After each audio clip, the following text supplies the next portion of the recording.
Une blessure? Pas un genou? Ah non! Momo! T'es pas sérieux? Viens pas me dire que ta saison de moto est déjà terminée. Tout ça pour une blessure à un genou? Non, non, non!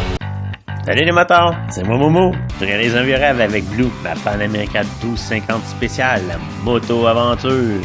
Ça fait plus de 30 ans que je touche à tout. Le parachute, le bungee, instructeur de plongée sous-marine pendant près de 10 ans, motocross, 4 roues, du circuit en moto super sport, de la moto touriste. Ensemble, découvrons et développons les techniques pour manœuvrer une moto-aventure et faire qu'un avec elle. Des exercices, des expériences, puis des aventures t'attendent. Si t'es prêt tout comme moi, ben, abonne-toi! Salut les moteurs aventuriers, j'espère que vous allez bien. Ben oui, moi, j'ai une blessure à un genou. Inquiète-toi pas, ça n'a pas du tout rapport à la moto. Mais non, un simple et banal accident de travail. Mais, à cause de cette blessure-là, j'ai vécu un petit événement cet été que je vais partiellement te raconter, mais qui m'a inspiré cette capsule-là. Un sujet dont on ne parle pas assez souvent, je pense. Dans les faits, la moto-aventure ou la moto en route, appelons ça comme on le veut, mais c'est pas juste un loisir, c'est aussi un sport en soi. Puis qui dit sport, dit bonne forme physique, mais aussi une bonne forme mentale. Chez nous, on a une vieille série télé dans laquelle on a immortalisé une phrase qui se dit comme ça. La force du mental. Là, je t'explique. Dans le fond, ce que je veux te dire, c'est que quand tu fabriques une aventure, quand tu décides de partir à l'aventure en route, puis que tu te fais un tracé qui parfois va te sembler peut-être un tracé facile, mais malheureusement, ces routes-là, c'est des routes où on passe pas souvent, qu'il n'y a pas personne qui entretient, puis que la nature va parfois un peu maltraiter. Ça se peut donc que ton beau chemin que tu t'étais planifié, ben, qu'il devienne un petit peu moins beau au fur et à mesure que tu vas entrer dedans. Puis là vient l'importance d'être mentalement préparé ou d'être en forme mentalement. C'est-à-dire d'avoir la tête vraiment concentrée sur ce que tu fais. Et c'est ce qui va faire la différence lorsque tu vas arriver à un obstacle auquel tu n'as peut-être pas prévu ou tu ne t'attendais pas, comme, admettons, traverser un cours d'eau, puis que tu te vois déjà tomber dans le cours d'eau. Alors que si tu es dans un bon état d'esprit, puis que tu te vois déjà de l'autre côté du cours d'eau, ben il y a beaucoup plus de chances que tu réussisses. Puis inquiète-toi pas, là, que tu sois débutant, intermédiaire, avancé ou même professionnel, le mental, c'est la même chose pour tout le monde. Donc, ce qui vient affecter ta condition mentale, c'est la fatigue, ton manque de confiance, le manque d'expérience, ça peut être aussi bien un problème vécu la veille qui vient, qui est tout le temps dans ta tête, qui te dérange. Puis ça, ben, c'est normal. Donc, c'est à toi de juger si tu es dans la capacité de réussir à traverser ton obstacle que tu as ou de prendre toutes les mesures pour, si tu n'as pas le choix, le faire, mais en toute sécurité. Parce que les chutes et les blessures vont souvent arriver alors que ton état mental n'est pas optimal. Puis ça, ben, c'est à toi de juger si tu es en forme physiquement ou mentalement pour faire ce que tu fais. Je te donne par exemple, moi et Blue cet été. Bon, on a décidé d'aller à Parent, puisque j'avais mon ami Serge qui avait envie d'y aller puis que j'y montre un peu comment se débrouiller en moto-camping. Ben, j'avais pas été opéré. Puis, mon genou, ça faisait déjà un bon bout de temps que l'accident s'était passé.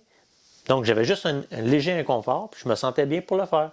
Et comme j'étais avec quelqu'un, ben, je me suis dit, ben, on va prendre des chemins faciles, puis tout va bien aller. Mais après 3 jours de motocamping, la fatigue a commencé à s'accumuler. J'ai passé à un endroit où j'ai déjà passé avant, puis c'est très facile. Mais au moment de traverser un petit obstacle, il y avait des pierres. J'ai eu juste un léger doute sur mon genou. Qu'est-ce que tu penses qui est arrivé? Ça n'a pas pris plus que ça pour me retrouver 10 pieds à côté du chemin où on était. Puis, crois-le pas, ce léger moment de distraction-là a fait que ça a pris 2 heures à sortir Blue d'où est-ce qu'elle était. Je remercie mon ami Serge parce que, honnêtement, on a travaillé fort pour sortir Blue de là. Ah, imagine, j'avais été tout seul, comme je fais souvent. Bon, probablement je serais encore là-bas. Tu vois-tu que c'est important d'être conscient de ton état mental? Ça peut changer une journée radicalement. Puis juste pour te donner une idée, c'est rendu que les athlètes de haut niveau, ils sont rendus avec des coachs de développement mental. Parce qu'ils se sont rendus compte que d'être en très bonne condition physique, de pratiquer un sport et de le répéter plusieurs fois pour devenir presque parfait dans ce sport-là pour pouvoir compétitionner à leur niveau, que s'il n'y avait pas le mental qui allait avec, ils ne pouvaient pas plus se performer. Là. Donc la clé de la réussite, c'est autant le mental que le physique. Là, j'imagine, tu te demandes, toi, Momo, tu fais quoi pour avoir une bonne forme mentale? La première des choses, j'essaie de me garder en forme. Ça fait que j'essaie de faire un petit peu d'exercice de temps en temps. Le plus souvent qu'autrement, à chaque fois que je peux embarquer sur Blue pour continuer d'être actif, je le fais parce que je ne veux pas arriver à un certain âge puis me dire je suis trop vieux pour faire ça. J'ai pas envie que ça m'arrive. Ça fait que je me garde en forme. On n'a pas le choix. Bon, mais il n'y a pas juste ça, là. Je te dirais que ce sport-là, ou ce loisir-là plutôt, on le pratique tous un peu pour la même raison. On essaye d'échapper à notre quotidien. Ça fait que, amène donc pas le quotidien avec toi. Tes problèmes, laisse-les chez vous. Comme ça, tu vas avoir un bien meilleur état d'esprit. Ouais, il y a d'autres choses aussi. Je te dirais que ce qui aide beaucoup aussi, une très bonne formation. C'est important. Comme ça, tu vas avoir beaucoup plus confiance en tes moyens. Pratiquer beaucoup, renforcer ta confiance en toi. Puis après ça, garde un état d'esprit positif. Quand tu arrives à une difficulté, voilà pas comme une difficulté, mais comme une épreuve que tu as envie de traverser. Puis, vois-toi déjà de l'autre côté. Tu te rappelles dans les formations de moto-aventure, on dit tout le temps, ou même juste dans la formation de moto, on dit qu'on va là où on regarde.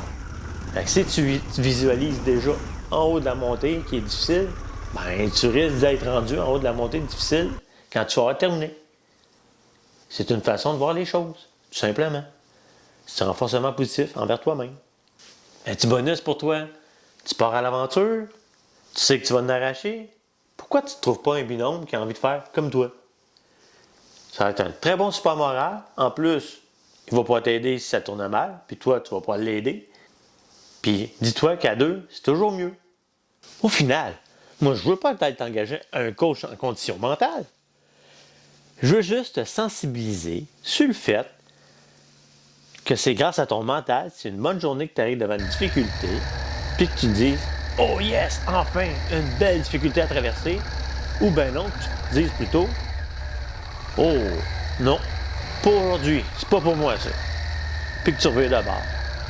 Puis qu'ainsi, tu t'évites soit une chute, au pire, une blessure, ou encore, un incident comme j'ai vécu avec Blue, que ça prend 2 heures à sortir une moto de 600 livres d'une mauvaise situation. Fait que là, je compte sur toi pour que la prochaine fois que tu arrives dans une grosse difficulté, que tu repasses à ma vidéo puis que tu te poses la question, je suis assez en forme physiquement puis mentalement pour passer cette difficulté-là.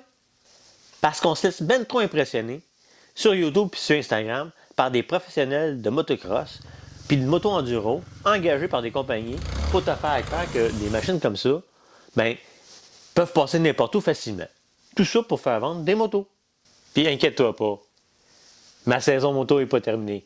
D'après moi, d'ici 2 semaines, moi et Blue, on est retourné sur la route.